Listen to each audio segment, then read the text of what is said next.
All right, emergency pod here because Frank Reich has been fired after going 1-10 as Panthers head coach. And to be honest, I have no clue what I'm going to title this episode because I'm very happy with the fact that he is out because I think I've talked basically every week on this podcast about how he's been um, very bad as Panthers head coach. And I'm very pleased to see that that is now over. But I'm not gonna lie, I, we still have David Tepper as our owner, and I don't think Tepper really knows what he's talking about. I don't really have a lot of faith in what he can do.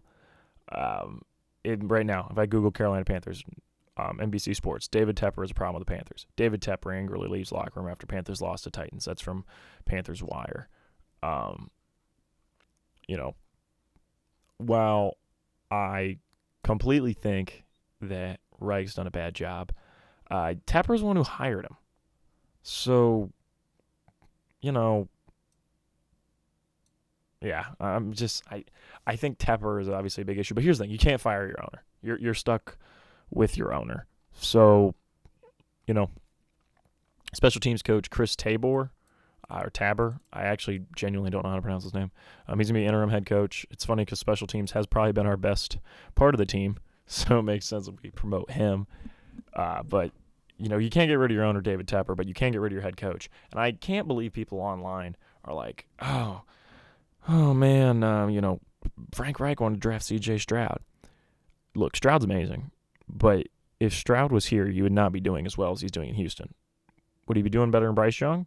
I'd say probably, but with how bad our O line is and how we don't really have that good of receivers, I I genuinely don't think CJ would not be winning Rookie of the Year with this Panthers team. It just not. It just wouldn't happen. So, CJ Stroud definitely not be in the MVP conversation with the Panthers. He definitely. I don't even think like I said, I don't even think he'd be in Rookie of the Year conversation. So the idea that they're like, oh, well, Frank Reich wanted to draft Stroud, and they made him take Young. I get that, but that doesn't excuse the fact that once he got Bryce Young, he didn't do well with him. I mean, you got the number one pick. Frank Reich was the first coach to be hired last offseason. Panthers had their pick. I mean, they chose first. They chose him, a guy who was recently let go from a team. I mean, he was fired by the Colts, and they've played better. Granted, obviously, there's some other factors that factored into them playing better now than they did with him. I understand that. But still, it's the idea that, you know, it's very rare you see a guy get fired from a losing team, then hired as like the master of a rebuild for a new team. It was really weird how he chose to do that. And granted, you can go back to a podcast back when we hired him, and I was super excited because I'm a fan of the Panthers. Of course, I'm going to be excited. Of course, I'm going to say that he's going to save us because that's what I want. So, I'm glad it's over. The end of the Third Reich. He is Frank Reich the Third. So, I mean, it's glad it's come to an end because he's done a really bad job. So, I mean, ugh.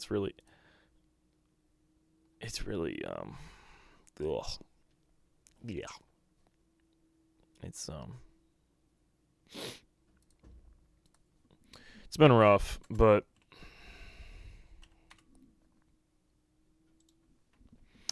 I don't really. I'm trying to think about how I want to phrase this. Here's my thing. When it comes to play calling, it's been abysmal. He does not call the right plays for Bryce Young. The playbook doesn't fit Bryce Young, and we have one of the worst offenses in the league, even though he's supposed to be an offensive-minded coach. Look, I get the fact that you have a bad team. It is a bad team. We're a poverty franchise. We are a joke right now, and I get that. But in the same sense, you're 1-10, 1-10, and there's no incentive to lose. There's no incentive for us to tank because we've traded our first round pick. I'm starting to get concerned. We're going to extend Brian Burns and then immediately trade him. I think that's try to get a first round pick because we don't have one. Very concerned that's our future. So this week we're going to play the Bucks at 4:00. Hate having a 4:00 game. But regardless, we're going to play the Bucks at 4. I'm expecting a win. I feel like coming off his firing, we should get our second win of the season. Why? Because I just feel like we're going to have good we're gonna have good vibes. Good vibes off the fact that he's gone. Everybody's gonna be feeling good. After that, we play the Saints. We could win that game too. Saints aren't that good. Maybe we get 3 wins on the year. Then we play the Falcons. That's gonna be a tough game. Maybe we can win that, right? I mean, we really don't have that hard of a schedule. We only play one team with a winning record for the rest of our schedule. Like right now, as far as records go. I mean, right? So we play the Packers, who are 5-6, the Bucks, who are 4-7, the Saints, who are 5-6, and the Falcons, who are 5-6. And then we play. We play the Bucks twice, and then we play the Jaguars, who I think are 7-3. Yeah, 8-3, 8-3 now. So there's a very good chance we can win. How many games we got left now? 6 games. Yeah, we have. Well, only 6 left. There's a very good chance we could win 4 or 5 of these games. Is it likely? No. I mean, we could potentially just go 1-16. I mean, that's definitely in the cards. But it would be pretty sweet to go on a little bit of a win streak. If we got 5 more wins and we had 6 wins on the year, I would feel pretty proud. I'd be like, you know what, guys, good job, good job. We definitely are probably not going to make playoffs. We are in the worst division in football. So by some miracle, if we won out and we won 7 games on the year, there's a chance we legit win this division. Because to win this division, the Falcons are 5-6, Saints are 5-6, the Bucks are 4-7. If we beat the Bucks twice, that would knock them out. Falcons and Saints. Let's see what the Falcons' upcoming schedule is. It's not too hard, not going to lie. But they have to play the Saints. So them and the Saints are going to play each other. So let me look at the Saints' schedule. Saints are going to lose the Lions next week. They could lose the Giants, maybe lose the Rams. Yeah, there's a real chance. Actually, okay, there's not a real chance. But there's a slight chance that by some miracle, the sun is going to shine on the Panthers. And if we just magically get everything together and our players have been playing bad, start playing good, and that Frank Reich was just this evil witch doctor that was ruining the team, we could still win the division, which is craziness. I mean, absolute craziness. And should I believe in that? No, I really shouldn't. But I'm going to believe that there's a chance. Classic Dumb and Dumber. You're saying there's a chance? I am saying there's a chance. Because I got to believe. That's my job as Panthers fan, is to believe. Here's the thing with Bryce Young. People are shitting on Bryce Young, saying he's not that good, et cetera, et cetera. I think Bryce Young can be really good. I have a lot of faith in Bryce Young. I really like Bryce Young. For Christmas, I told my mother I would love to have a Bryce Young shirt. It's my guy. I think Bryce is going to be really good.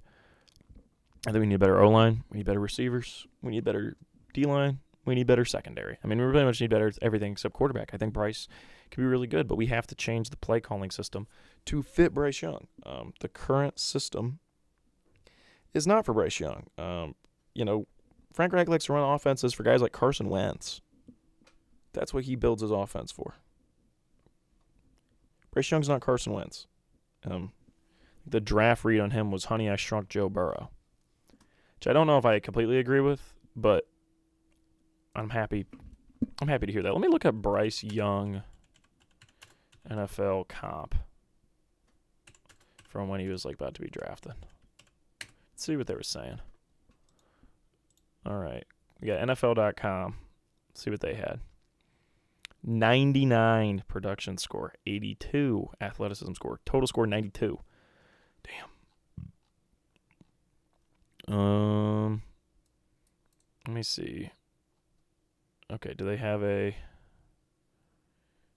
don't think they have anything it just says who he plays like. Oh, here we go. Clutch points. Pro player comparisons for the top 2023 NFL draft prospect. That's who they say. Drew Brees, Tua Tagovailoa, Tony Romo. I'd take any of these. I would take absolutely any of these. Number 1, Drew Brees. That honestly makes sense. Yeah, so I'm saying Frank Reich is not running an offense that would suit Drew Brees right now. Frank Reich was not doing anything to help Bryce Young, and I think that's the biggest thing. So I understand people are like, oh, he wanted to take C.J. Stroud.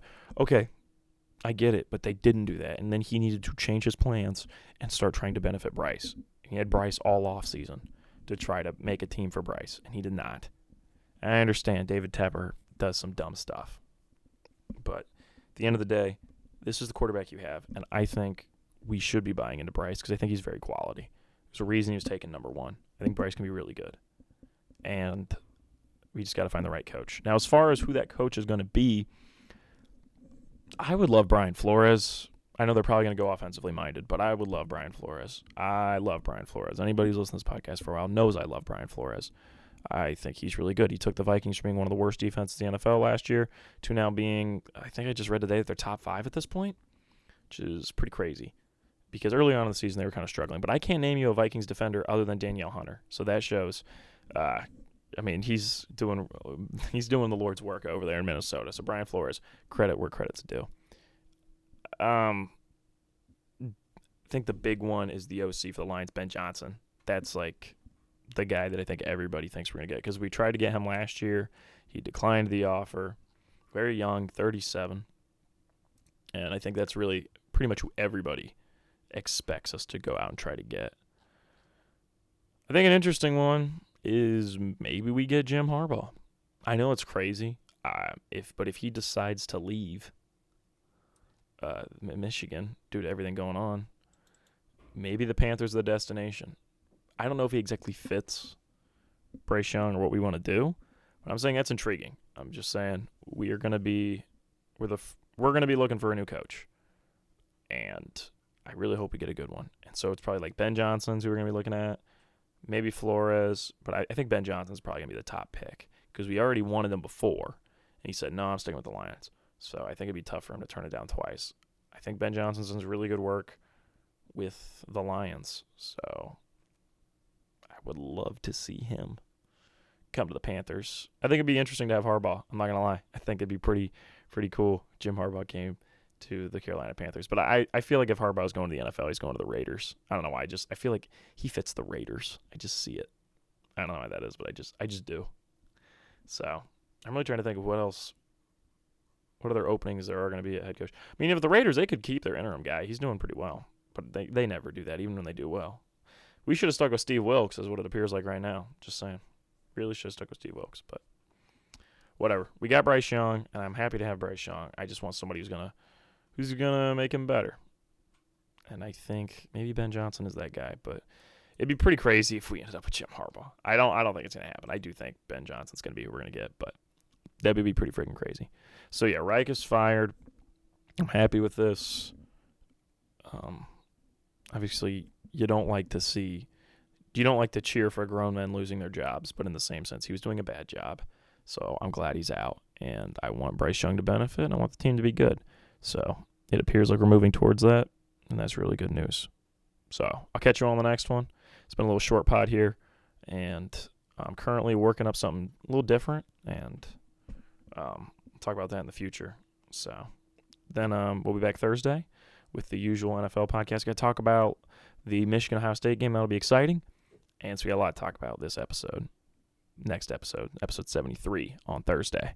So that'll be fun. And for Panthers Nation, I'm glad we're free. Frank Reich, let's go out there and win the next 6 games and win the division. That'd be awesome. See you all in the next one.